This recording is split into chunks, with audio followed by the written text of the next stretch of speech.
Hi, this is Yvonna, and this is my impressions of God of War 2.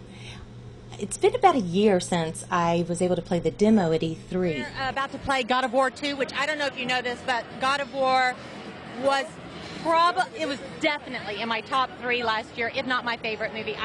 Movie. My favorite game. I love God of War. I also love Kratos. When I was a little girl, I loved Link, and then I grew up last year and fell in love with Kratos. But no, it's an awesome game, so I'm looking forward to seeing this and playing God of War 2. We'll be on it as soon as he finishes.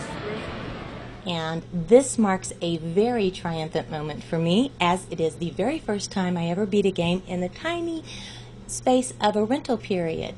And 2 weekends ago, I beat God of War 2. Last weekend, I beat Call of Duty 3. And then yesterday, I beat Earth Defense Force 2017, which came over from Japan. Fun little game. But back to God of War 2. I was really hoping that it would be able to stand up to its predecessor because I had high expectations, and it did. It was wonderful. It was a fabulous game. Basically, the gameplay is the same as it was, which is a good thing. I wouldn't want to change that much, but they did make some improvements, such as the ability to switch weapons is a little bit easier, and that was nice because it made for some unique combos, and that came in awfully handy. Also, I liked the magic. I admit I played and used the earthquake pounding when I got overwhelmed. So that was handy and nifty. Let's see. I liked a lot of the improvements. But one of the things that I found annoying was that there's the little bitty margin of error to trigger a on-screen command. For instance, when you need to push the R2 button to pull a lever, well, you will only trigger that on-screen command if you get it at this exact right space. And if you don't, then the command never comes up and you miss it. So then you have to do the whole event again. That was kind of annoying. Another thing that kind of got on my nerves a little bit. Like I love the little mini games, but the kind of bummer about it, and I don't know that I would change it, I don't know how to change it, other than maybe being able to see it separately, is that when it shows you on the screen what you're supposed to push, what button you're supposed to push, you don't actually get to see what's going on behind it because you're focusing on that. So that was kind of a bummer. But probably the biggest thing that just annoys me is that I wasn't able to change the camera angles. And that was kind of funny because when I first got the little old slim PS2 out of the attic and put in God of War 2, I had been playing a lot of 360 shooters, Gears and Rainbow Six and whatever. I was playing a lot of shooters and had been accustomed to the right analog stick changing my point of view or the camera angle. So I get out the God of War 2, and poor Kratos, I had him falling off the edges of ledges over and over, and for a little bit until I got used to it. Wait, no, right analog is roll on this, so that kind of can be annoying for me a little bit, but none of those things are deal breakers. The interactive cinematic battles were fun. The fighting was fun.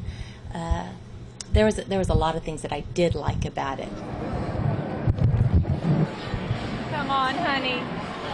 Yes!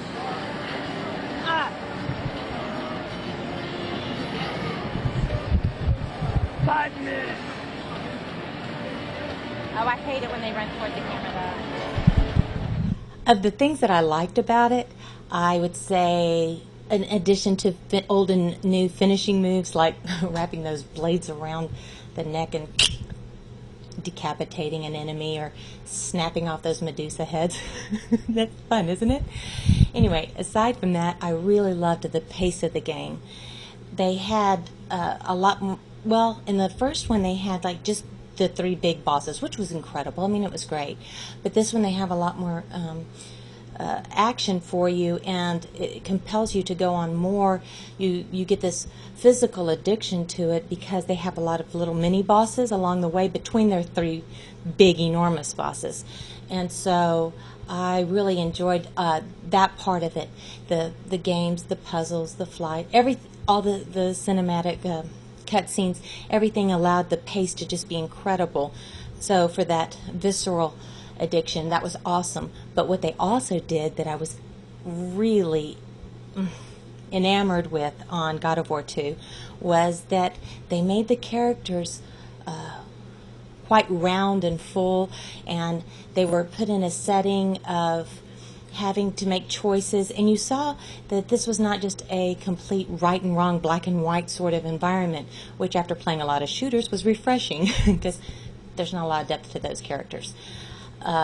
So it was interesting because then I became emotionally addicted to the game as well, which may have been part of why I ended up finishing in a weekend. I just couldn't put it down. It's not that it was, easy. It was just that good.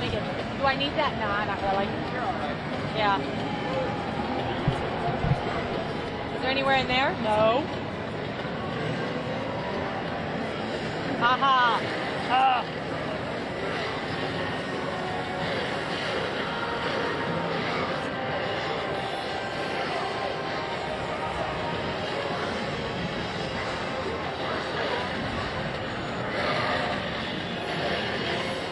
There is something else that I really liked about God of War 2.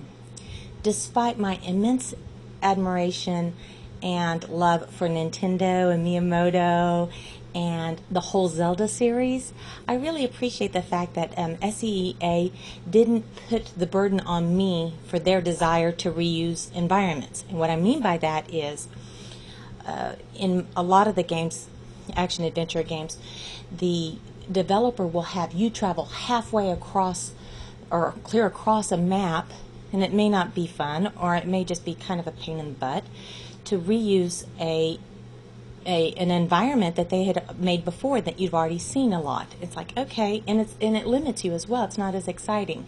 With God of War 2, they would reuse environments, but you wouldn't know it initially until you were already there. For instance, you would go through your path of battles and puzzles, and then the next thing you know, you'd open up a door and, I know this courtyard. I recognize that big statue. I recognize this.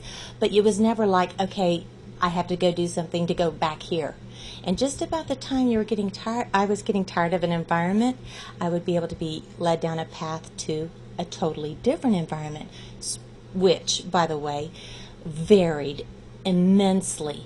You'd have incredible weather changes, environmental changes from nature to, Greco structures that you would expect to innards and organs and blah. But anyway, it was still, all of it was so gorgeous. And it seems like with God of War 2, they were even able to make the scope and the depth even more epic and even farther. You could just, it seemed endless. So I really enjoyed that part. Also, the audio, of course, excellent.